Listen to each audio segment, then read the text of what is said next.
Cityzenith is a software company based between Silicon Valley and Chicago, and we have a data visualization platform for cities that we call 5D Smart City.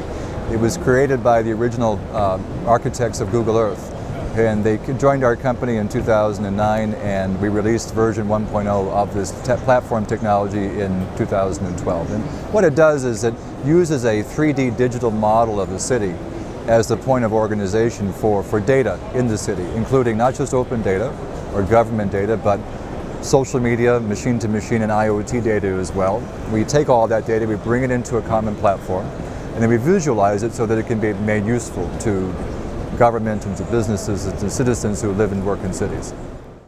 Well, Silicon Valley really can't be thought of as one place.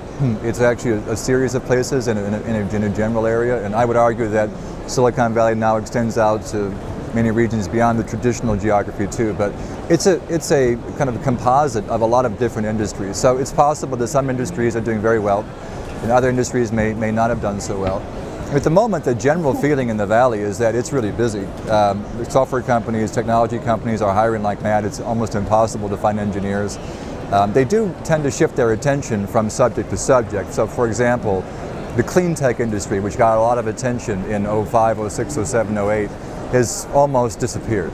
Those investments didn't work. Whereas investments in social media companies and software as a service companies, those are doing extremely well. So when you talk about the Valley, you have to take into account the different types of industries that are working in the Valley. Well, cities especially in particular,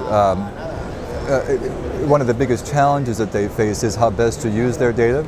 And it's also, fortunately, one of the problems that they can do the most about, which is good.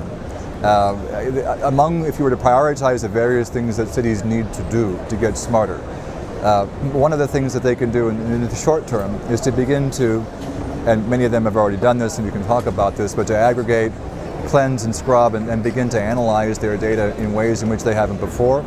There are now plenty of web portal tools and dashboards that make this very possible. You see this happening in dozens of cities around the world. You hear more and more about city operating systems that take on the hard work of pulling data from places where it's been very hard to find and bringing that into a central environment so that it can be easily used, accessed, shared, etc. The cities, I think, at the moment are making the most progress in this area, and that's where they need to continue. Once they've done that, then a lot of the other projects around infrastructure development, etc., all those things will be easier to do and ultimately more efficient. It is said that Barcelona is the smartest city in the world, and I would have to say that's probably true. I mean, you can look at other great cities that are doing amazing things like Singapore, which is a terrific example, and Amsterdam, but Barcelona has promoted itself and attracted so much international talent as well as domestic talent to this issue that you have to give them credit for probably being the most visible at the moment. So we're extremely honored to be working with them. They've been terrific partners, and I can see now why so many companies are flocking here to work with the city. It's just been a great experience.